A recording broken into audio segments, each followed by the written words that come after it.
Oh, hello, Spirit House here.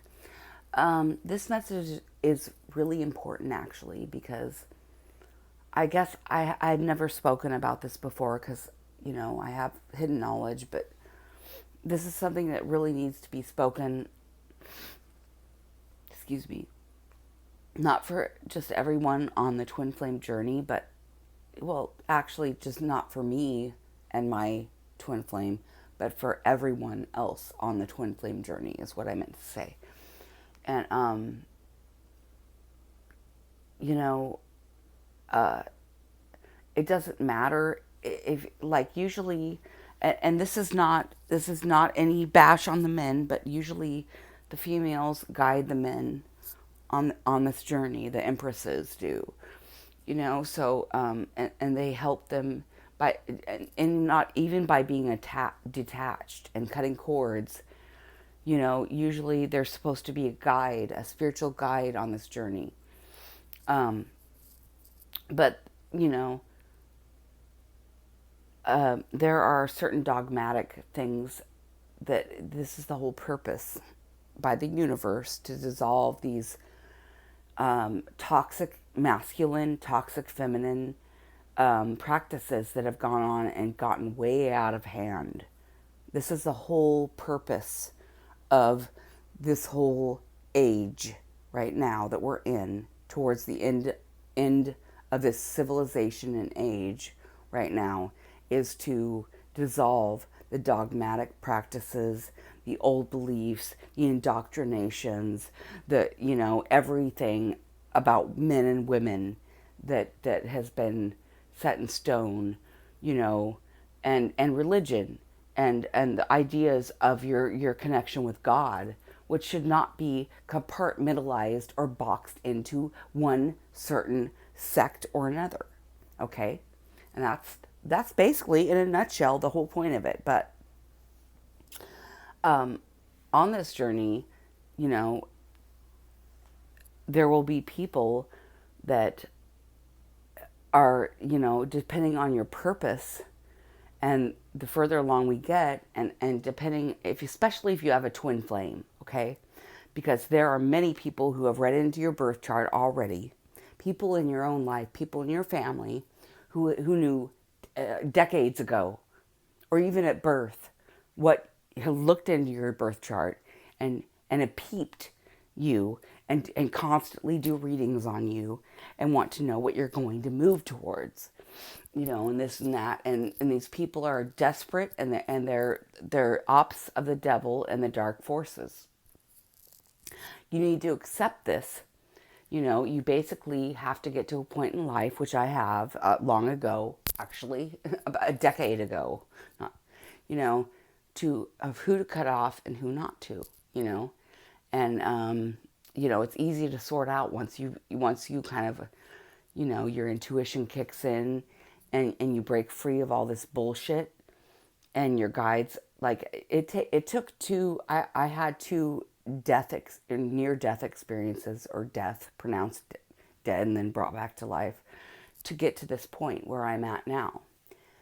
And the last time was through possession, basically people trying to make me a zombie, you know, possessing me so much that I was a zombie.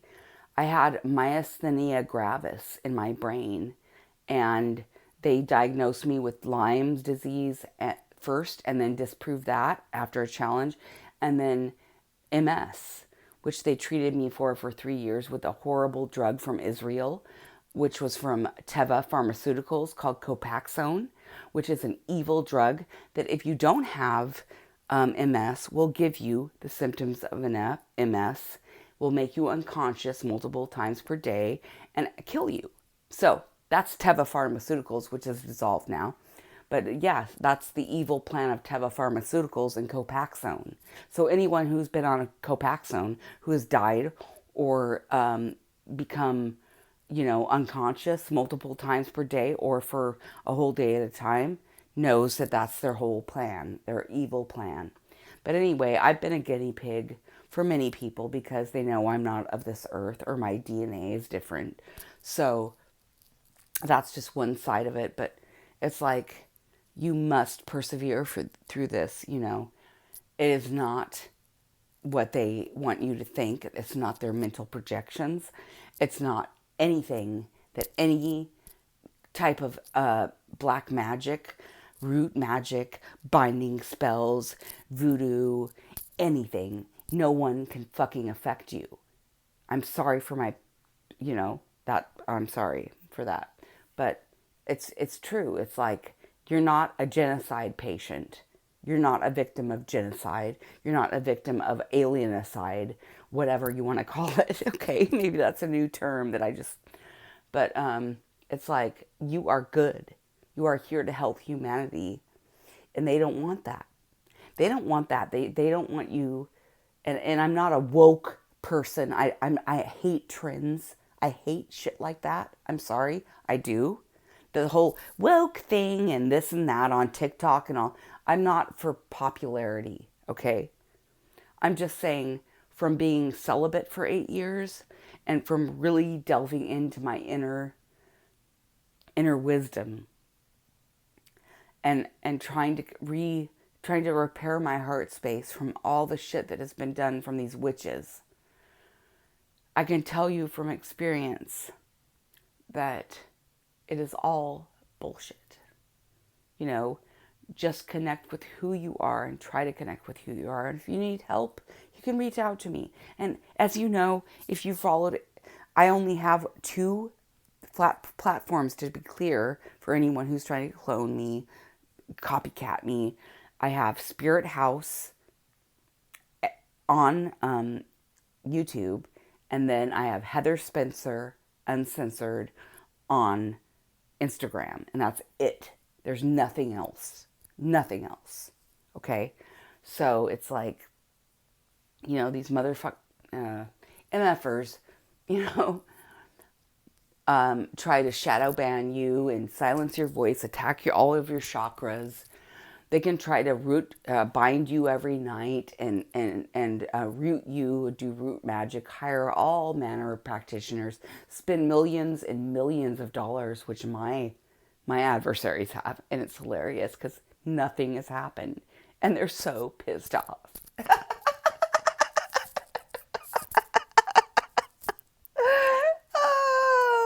Oh, that's beautiful. They're so pissed off. They've spent millions on me. I mean, I first started getting attacked when I was 14 years old. And I'm like, okay, I'll just admit it. I'm like 50 right now. But I'm a young 50 and I don't look 50. And it's like people are so possessed, obsessed, and insane about gaining your spiritual gifts, your destiny, your this, your that, because you are favored by God, because you're a real chosen one, you know.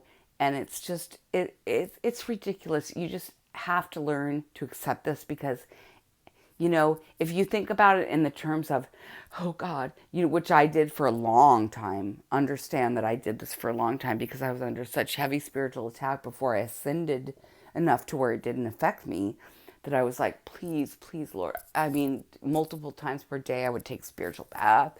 I would pray and pray and pray, and it was all in a test of your loyalty and your endurance and, you know, how long you were going to stick it out with the Most High and God and your angels and ancestors of your Most High, and break those spiritual curses or those generational curses. And I have done that.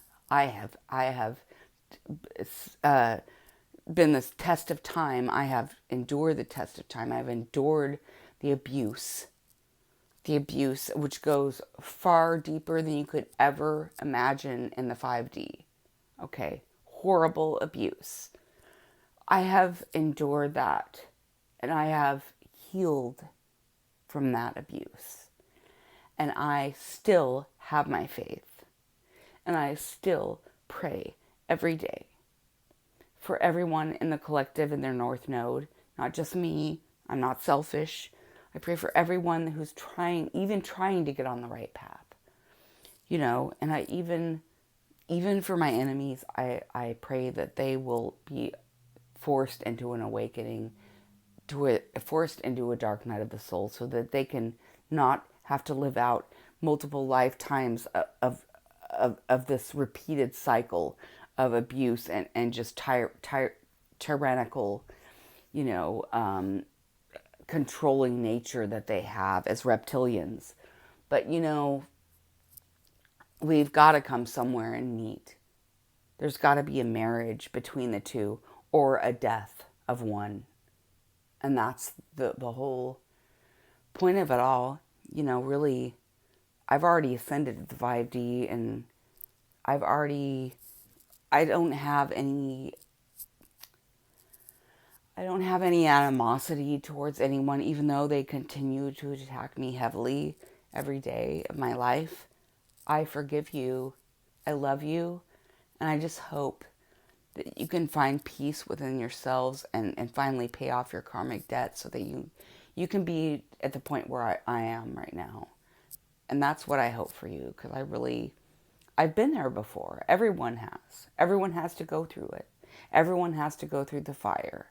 Everyone has to, like, feel all alone, like no one in the whole world is with you. You have to be alone. You must be in solitude. And you know, in this life, but not in past lives, I was born into being comfortable in solitude.